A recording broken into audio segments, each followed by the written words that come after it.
If you have access to the exercise files that came along with this training, open up the exercise files folder, open up Chapter 1, and then open the project vignettes1.aep.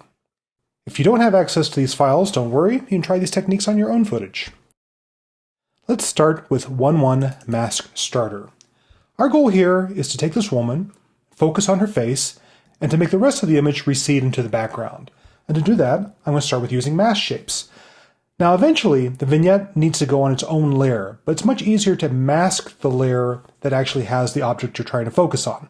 So I'm going to select this footage, select the mask tool.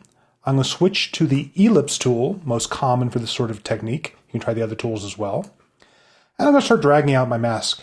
Now while we're doing this, there's a few shortcut keys you might want to be reminded of. If you hold down Shift while dragging, you'll get a perfect circle. You'll notice that my dragging starts from where I first clicked.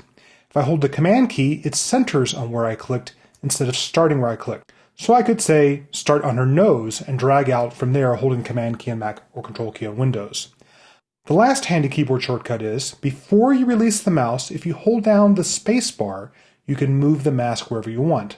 So if you start dragging and you don't think you've got your size or position quite right, go ahead and use that space bar to take advantage of this.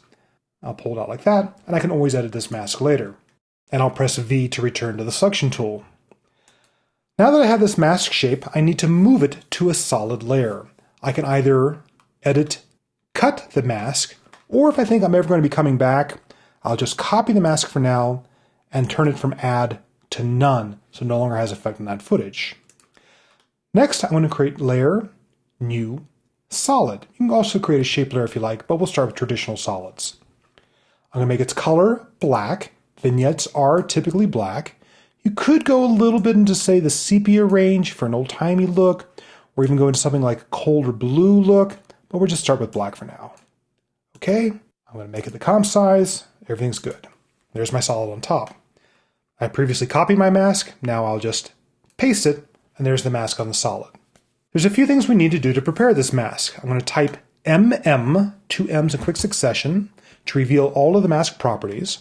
The first thing I'm going to do is invert the mask, so we're focusing on her and everything else is black.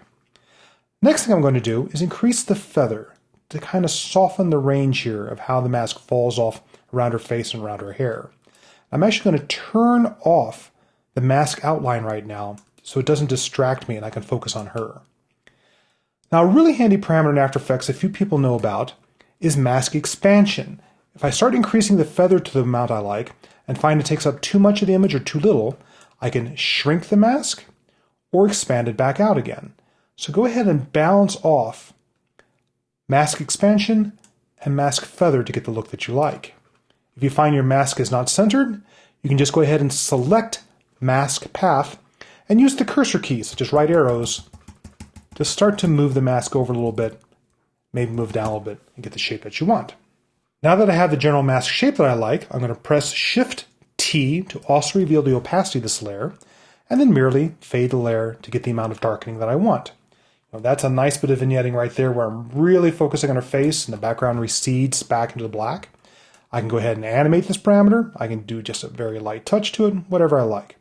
I'm going to put it around there. This is before, where all the values are even, and after, where the focus is really drawn on her face. I'm going to go ahead and just expand that mask a little bit and stick with that. Now the advantage of the mask approach is that you can draw any freeform shape. I just happen to use the ellipse tool, but of course you can also use the pen tool and create a freeform mask shape. And you can go ahead and select any of these points, do V for the selection tool, and then alter your mask shape after the fact using these Bezier handles. The disadvantage of using masks for vignette effects is you don't have a lot of control over how that feather falls off. You might find you have a little bit of trouble balancing, making it nice and soft on the outside, but still not cutting in too much of her face. And here you can even see we kind of darkened her face a little bit around the edges. That's before and after. So if you'd like more control over this fall off from clear to vignetted, then shape layers will be for you, and that's next.